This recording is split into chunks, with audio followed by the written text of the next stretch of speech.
오늘 성경 말씀은 데살로니가전서 4장 13절에서 18절입니다.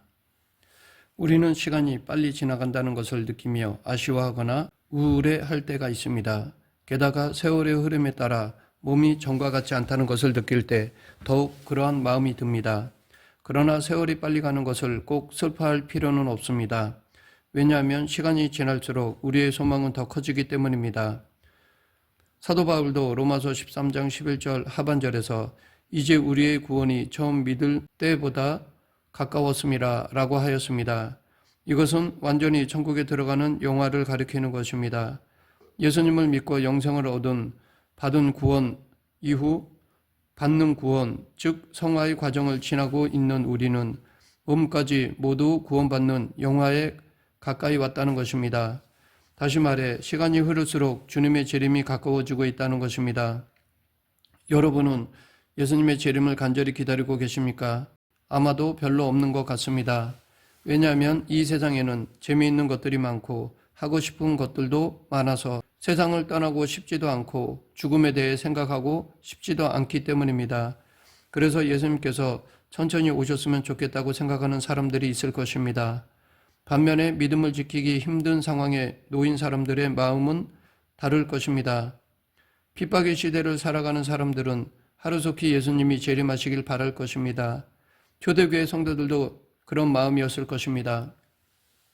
데살로니가전서는 바울이 초기에 쓴 편지로 알려져 있습니다. 갈라디아서를 가장 먼저 썼고 그 다음으로 쓴 것이 데살로니가전서라고 합니다.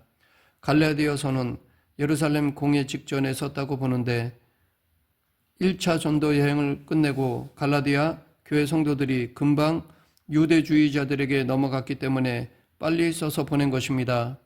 그 후 2차 전도 여행을 떠났을 때 아시아에서 성령이 복음을 전하지 못하게 하셔서 유럽으로 건너가서 빌립보에 갔고 또 데살로니가로 갔는데 데살로니가의 유대인들이 박해해서 갓 믿은 초신자 그리스도인들을 놓아두고 떠나야만 했습니다.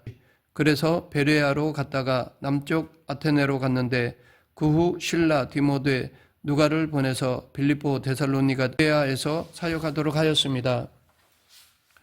그때 잘 양육하지도 못하고 떠나온 데살로니가 성도들을 생각하며 쓴 편지가 데살로니가 전서였습니다. 그런데 그들은 금방 믿은 사람들이었기 때문에 종말에 대해 궁금한 것들이 많았던 것으로 보입니다. 그래서 바울이 예수님의 말씀을 받아서 전해준 것이 오늘 본문 내용입니다.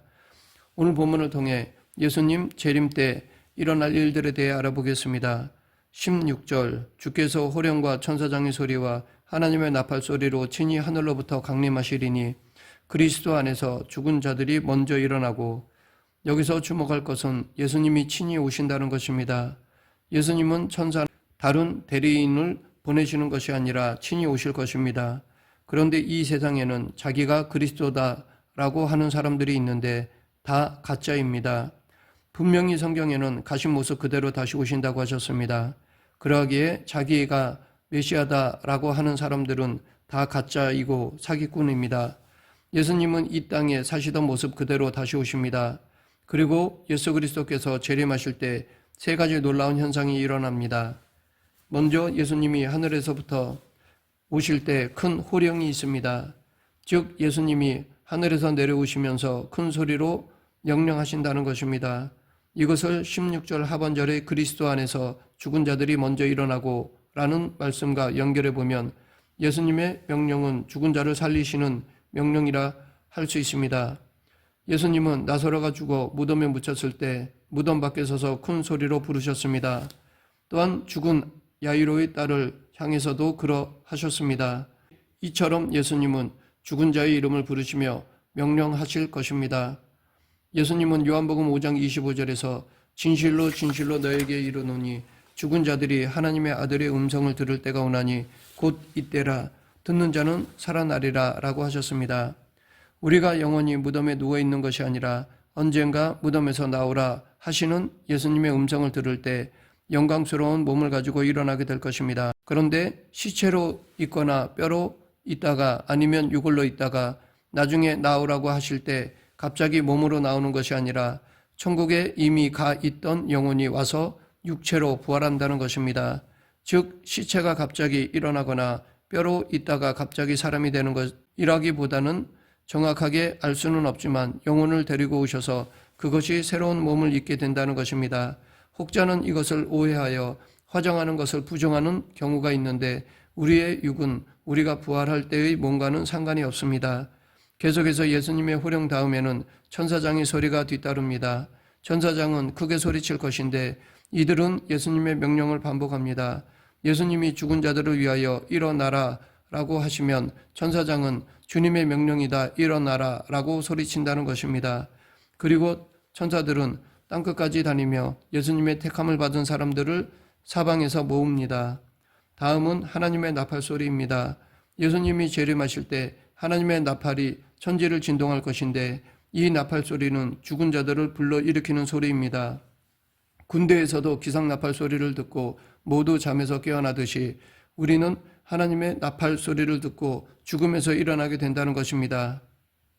고린도전서 15장이 부활장인데 여기서도 부활에 대한 이야기를 하다가 결론적으로 보라 내가 너에게 비밀을 말하노니 우리가 다 잠잘 것이 아니요 마지막 나팔에 순식간에 후련히 다 변화되리니 나팔 소리가 나매 죽은 자들이 썩지 아니할 것으로 다시 살아나고 우리도 변화되리라 라고 하였습니다. 예수님을 믿고 죽은 사람은 썩어 없어지지 않을 새로운 몸으로 부활하고 살아있는 사람은 예수님이 오시면 지금의 그 몸이 아니라 새로운 몸으로 변화되어 천국에 들어간다는 것입니다. 예수님도 종말에 관하여 이와 비슷한 말씀을 하셨습니다. 마태복음 24장 31절 그가 큰 나팔 소리와 함께 천사들을 보내리니 그들이 그의 택하신 자들을 하늘 이 끝에서 저 끝까지 사방에서 모으리라. 이처럼 예수님이 큰 소리로 일어나라 라고 호령하시면 천사장이 그 말씀을 받아 주님이 말씀하신다 일어나라 라고 크게 소리를 지르고 하나님의 나팔 소리가 천지를 진동하면서 울려 퍼질 것이며 바로 그때 죽은 자들이 무덤에서 일어나게 된다는 것입니다. 이것은 곧 처음 오셨을 초림 때는 베들레헴 시골의 아기로 아주 조용하게 오셨지만 두 번째로 오실 때는 모든 사람이 다 알 수 있도록 큰 소리가 나면서 오신다는 것입니다.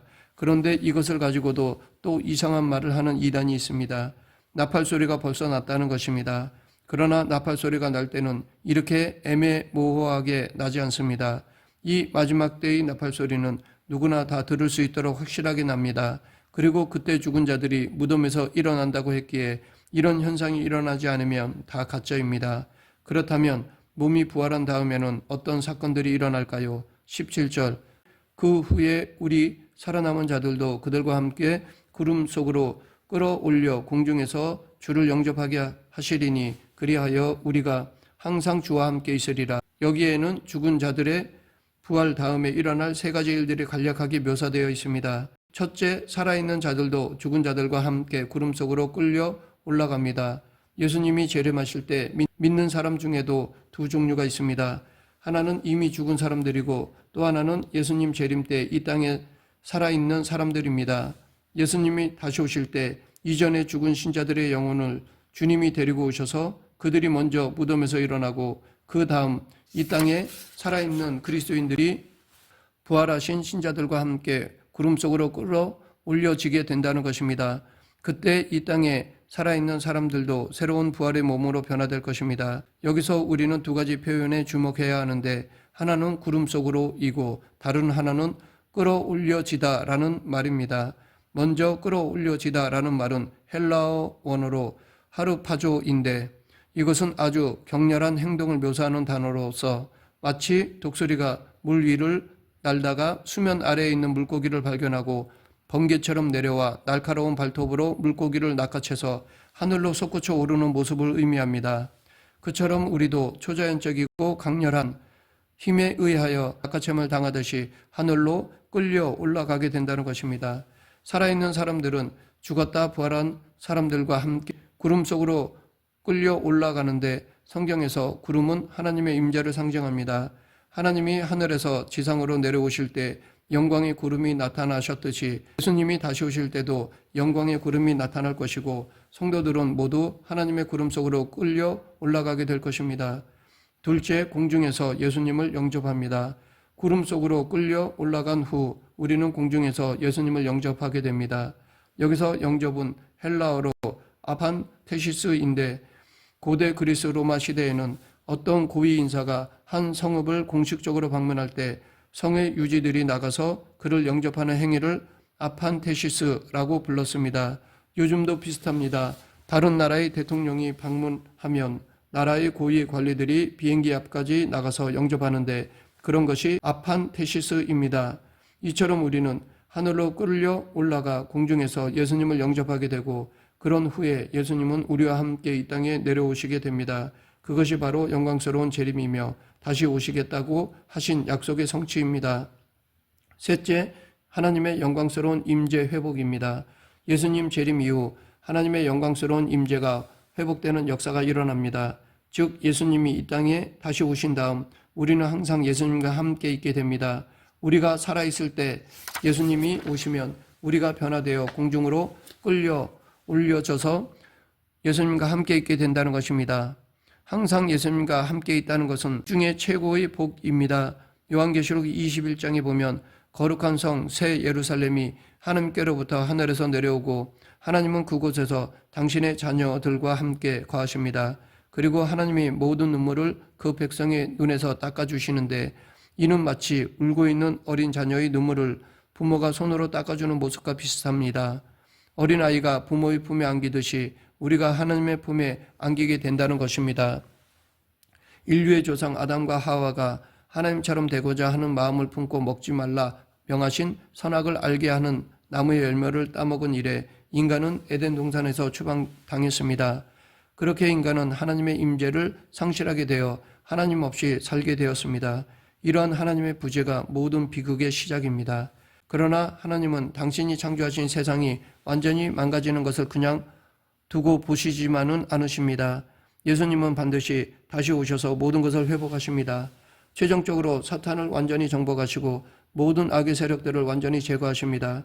그럴 때 비로소 이 세상 나라가 다시 우리 주님의 나라가 되고 하나님의 임재가 온전히 회복되며 온 세상이 하나님의 영광으로 가득 찬 성전이 될 것입니다. 요한계시록 22장 1절 2절 또 그가 수정같이 맑은 생명수의 강을 내게 보이니 하나님과 및 어린 양의 보좌로부터 나와서 길 가운데로 흐르더라. 강 좌우에 생명나무가 있어 12가지 열매를 맺되 달마다 그 열매를 맺고 그 나무 잎사귀들은 만국을 치료하기 위하여 있더라. 여기에 수정같이 맑은 생명수의 강이 나오는데 이 생명수의 강 좌우에 생명나무가 있고 거기에 달마다 12가지 생명나무 열매가 열립니다. 처음 에덴 동산에 있었던 생명나무와 그 나무의 열매가 다시 등장합니다. 영광스러운 에덴 동산이 회복되고 이제 온 땅이 에덴 동산처럼 될 것입니다. 창세기 2장, 3장을 보면 에덴 동산은 땅의 어느 한 부분이었습니다. 그런데 이제는 온 땅이 에덴 동산과 같이 변화된다는 것입니다. 황량한 사막에 강이 흐르고 꽃으로 가득 덮이게 됩니다. 또한 그날이 오면 정말로 놀라운 세상이 됩니다. 그때는 우리가 날마다 하나님의 얼굴을 직접 보게 됩니다. 그때는 더 이상 증오, 대결, 폭력, 전쟁이 다 없어지고 저주나 어두운 밤도 다시는 없습니다. 하나님은 우리의 영원한 빛이 되십니다. 우리는 하나님을 섬기며 주님과 함께 영원 무궁토록 왕노릇하게 됩니다. 요한계시록 22장 3절부터 5절 다시 저주가 없으며 하나님과 그 어린 양의 보좌가 그 가운데에 있으리니 그의 종들이 그를 섬기며 그의 얼굴을 볼 터이요 그의 이름도 그들의 이마에 있으리라. 다시 밤이 없겠고 등불과 햇빛이 쓸데없으니 이는 주 하나님이 그들에게 비치심이라. 그들이 세세토록 왕노릇하리로다. 그런데 많은 사람들은 세상이 발전할수록 인간이 더 행복해질 것이라고 생각합니다. 그러나 그것은 잘못된 생각입니다. 실제로 물질 문명이 발전할수록 사람들은 더 이기적이고 더 악해져 가고 있습니다. 범죄도 점점 더 추악한 것들이 발생되고 있습니다. 더 이상 이 세상에 희망을 품을 수 없을 정도입니다. 물론 물질 문명은 계속해서 눈부신 발전을 이루어 생활이 편해진 것은 사실입니다. 그러나 그렇다고 해서 인간이 더 행복해진 것은 아닙니다. 오히려 발전하는 물질 문명 때문에 인간의 정신과 영혼이 갈수록 더 심각하게 파괴되며 황폐화되고 있습니다. 그런데 이 모든 문제에 대한 답은 인간에게 없습니다. 오직 예수님이 재림하셔야만 모든 문제가 해결될 수 있습니다. 최종적인 승리는 오직 예수님의 재림으로 이루어집니다. 예수님의 재림 때 온 땅은 하나님의 임재로 충만한 영광스러운 성전이자 생명과 아름다움으로 가득 찬 에덴 동산이 될 것이고, 우리는 그 무궁무진한 세계에서 예수님과 함께 영원 무궁토록 왕노릇하게 됩니다. 그러므로 우리는 그 영광을 바라보며 그날을 간절히 기다리면서 살아야 할 것입니다. 그렇다고 해서 우리가 아무것도 안 하고 그 날만 기다려서는 안 됩니다. 지금 맡겨진 사명에 더욱 최선을 다해야 할 것입니다. 말씀을 맺겠습니다. 우리 주여 오시옵소서 하는 것이 초대교회의 기도였습니다. 이 우리 주여 오시옵소서가 바로 아람어로 마라나타입니다. 사도 바울과 같이 사도 요한도 요한계시록을 마무리하면서 이것들을 증언하신 이가 이르시되 내가 진실로 속히 오리라 하시거늘 아멘 주 예수여 오시옵소서라고 기도하였습니다. 우리도 바로 이 같은 기도를 드려야 할 것입니다. 마지막 때 일어날 일들을 기억하며 마라나타 우리 주여 오시옵소서 주 예수여 오시옵소서라고 기도할 수 있는 저와 여러분이 되기를 간절히 축원합니다. 기도하겠습니다. 사랑과 은혜가 풍성하신 하나님 아버지, 마지막 때가 반드시 있고 예수님의 재림으로 모든 것이 새롭게 될 것을 확신하며 지금부터 믿음을 지켜 그대로 하나님 나라에까지 들어가는 저희 모두가 되게 하여 주시옵소서. 예수님 이름으로 기도드립니다. 아멘.